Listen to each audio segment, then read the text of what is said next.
Un monde d'insectes sur les fraisiers bernardins de Saint-Pierre. Un jour d'été, pendant que je travaillais à mettre en ordre quelques observations, j'aperçus sur un fraisier qui était venu par hasard sur ma fenêtre de petites mouches si jolies que l'envie me prit de les décrire. Le lendemain, j'en vis d'une autre sorte que je décrivis encore. J'en observai pendant 3 semaines 37 espèces, toutes différentes.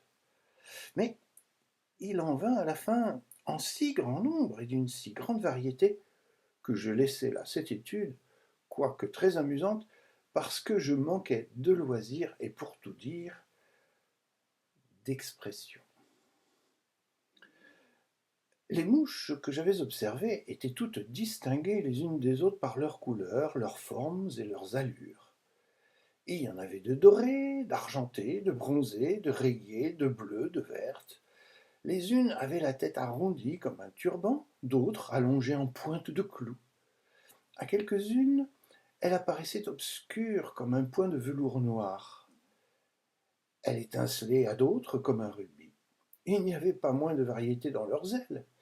Quelques-unes en avaient de longues et de brillantes comme des lames de nacre, d'autres de courtes et de larges qui ressemblaient à des réseaux de la plus fine gaze.